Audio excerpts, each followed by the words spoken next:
नवरंगपुर यह ओडिशार दक्षिण पश्चिम दिगरे अवस्थित। आज भिडियो माध्यम ओडिशार गोटे सुंदर एवं संस्कृतिमय जिला नवरंगपुर विषय अवगत कराइबी। एठाकार ऐतिह्य संस्कृति और लोकमानक जीवनशैली बहुत नियारा। एही जिलार सीमा पूर्व में कलाहांडी, उत्तर पश्चिम में छत्तीसगढ़ एवं दक्षिण में कोरापुट जिलार सीमा को लगी रही। एही भिडियो रे आपण जानिबे नवरंगपुर जिलार जनसंख्या, भाषा, धर्म, जलवायु, इतिहास, अर्थनीति, परिवहन, एजुकेशन, पर्यटन स्थली एवं पर्वपर्वाणी विषय से भिडियोटी को शेष पर्यंत देखंतु। वर्तमान समय नवरंगपुर जिला ओडिशार राजधानी भुवनेश्वर ठारू प्राय 422 किलोमीटर दूर में रही। एही जिलार क्षेत्रफल 5294 किलोमीटर स्क्वायर अटे। जो जिले में रही 10टी ब्लॉक, 12टी पुलिस स्टेशन, 189टी ग्राम पंचायत, 890टी ग्राम और 4टी विधानसभा। एही जिलार वाहन पंजीकरण नंबर ओडी 24 अटे। जनसंख्या वर्तमान समय नवरंगपुर जिलार आनुमानिक जनसंख्या प्राय 14,60,000। एही जिलार लिंगानुपात 1000 पुरुष 1018टी महिला रही।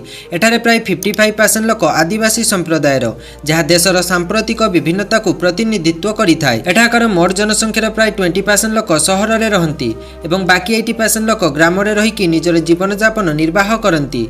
एठारे मुख्यतः परजा, भूमिया, गदबा, गंड एवं कंध जातिर लोक बास करती। भाषा नवरंगपुर जिलार मुख्य भाषा हेउछि ओडिया, तथापि आदिवासी अंचल किछि स्थानीय भाषा यथा कोई, भट्रा, गंड एवं तेलुगु भाषा कही थांती। या छड़ा शिक्षा एवं वाणिज्य क्षेत्र में हिंदी भाषार प्रयोग हुए। धर्म नवरंगपुर जिलार लोकमाने मुख्यतः हिंदू धर्मावलंबी, किंतु एठारे आदिवासी समुदायर विशेष पूजा पर्व और परंपरागत धार्मिक कार्य अत्यंत प्रसिद्ध। नवरंगपुर जिलार धर्म विषय कहबाकू गले 96.48% हिंदू, 0.55% मुस्लिम एवं 2.63% ख्रीस्टियान धर्म लोक बास करती। जलवायु नवरंगपुर जिलार हाराहारी ग्रीष्म तापमात्रा 40 डिग्री सेल्सियस थिबा बेले हाराहारी शीतर तापमात्रा 12 डिग्री सेल्सियस अटे। इतिहास जदि आमे नवरंगपुर जिलार इतिहास विषय कहिबा तेबे एहार इतिहास अत्यंत गर्वजनक एवं समृद्ध। पुरातन समय नवरंगपुर जिले में आदिवासी एवं गौड़ वंशर शासन देखा मिलता। एठारे द्राढ़ एवं दक्षिण भारतीय संस्कृतिर प्रभाव देखा जाए। मध्यकाल में नवरंगपुर जिला नागवंश राजा मानक शासन में थिला। एही अंचल रामायण और महाभारत संबंधी दानपुण्य कहानी द्वारा जना जाए। एठारे विभिन्न मंदिर और संस्कृतिर एक महान प्रतिक्षेप थिला। आधुनिक समय नवरंगपुर कोरापुट जिला सह जड़ित होइतिला। 1991 मसीह स्वतंत्र जिला भाव में घोषित है। नवरंगपुर एवं आदिवासी संस्कृतिर प्रमुख केन्द्र एवं ओडिशार एक प्राचीन सांस्कृतिक निधि हेबाकू साक्ष्य देउछि। एठारे गोटे गुरुत्वपूर्ण अभिनवता हेउछि एठाकार जनजीवन और संस्कृति। अर्थनीति नवरंगपुर जिलार अर्थनीतिर मूल आधार हेउछि कृषि। एठारे लोकमाने मुख्यतः बासमती धान, मक्का, गहम, आलू एवं विभिन्न प्रकार सबुज पनिपरिबा चाष करिथांती। विशेषतः मक्का चाष एठारे जनसाधारणक आर्थिक आयर मूल उत्स भावे प्रसिद्ध। जिलार अनेक अंचल जंगल द्वारा घेरी होई रहिथिबारु जंगलर फलमूल यथा अँला, हरिडा, बाहाडा और बाहरी उत्पाद वाणिज्यर अंश भाव में व्यवहृत हुए, जहाद्वारा अनेक परिवार जीविका चलांती। नवरंगपुर हस्तशिल्प निश्चित भाव में एक उल्लेखनीय दिग। एठाकार जनसाधारण खाड़िया और माटी काम बहुत दक्ष।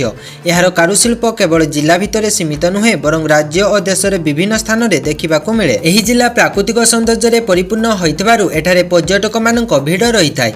माछ चाष, महू उत्पादन और स्वदेशी पदार्थर वाणिज्य एठारे लोकमानक अर्थनीति को गुरुत्व देइछि। पुरातन समय नवरंगपुर गरीबतम जिला भाव में परिचित थिला, किंतु एबे जिलार अर्थनीति को सुदृढ़ करबा पई राज्य और केंद्र सरकार विभिन्न पदक्षेप नेउछन्ति। ट्रांसपोर्टेशन नवरंगपुर जिलार प्रधान यातायात सुविधा होछि सड़क जोगाजोग। राष्ट्रीय राजपथ NH 26 नवरंगपुर को राज्यर विभिन्न जिला सहित संजोग करे। नवरंगपुर में लोकाल यातायात सुविधा रूपे ऑटो रिक्शा, मोटरसाइकेल एवं स्थानीय बस चली थाए। एही जिले में एपर्यंत रेल संजोग नहीं, जहाकू गोटे बड़ असुविधा भाव में देखा जाए। एठाकार निकटतम रेल स्टेशन होछि कोरापुट एवं रायगड़ा रेल स्टेशन। नवरंगपुर जिले में कौनसी विमान बंदर नहीं। एठाकार निकटतम एयरपोर्ट होछि विशाखापट्टनम एयरपोर्ट। एजुकेशन नवरंगपुर जिलार साक्षरता हार होछि 48%। एठारे शिक्षार स्तर को उन्नत करबा पई प्रचेष्टा चलीछि।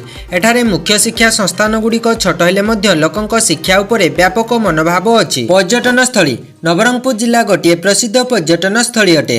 आपण एठारे साईधारा वाटरफॉल, अंबापाणी साचुआरी, पापड़ाहांडी डियर पार्क, माँ पेन्द्राणी मंदिर, शहीद स्मृति स्तंभ, माँ भंडार घरणी मंदिर, हिल्ली डंगरी पार्क, घुमरेश्वर मंदिर, भौरा घुमर वाटरफॉल एवं चंदनधरा वाटरफॉल प्राकृतिक सौंदर्य को उपभोग करें। पर्वपर्वाणी पर्वपर्वाणी मध्य नवरंगपुर ठारे दुर्गा पूजा, रथयात्रा, मकर संक्रांति, चैत पर्व एवं मंडाई पर्व खूब आनंद और उल्लासर सहित पालन करा जाय।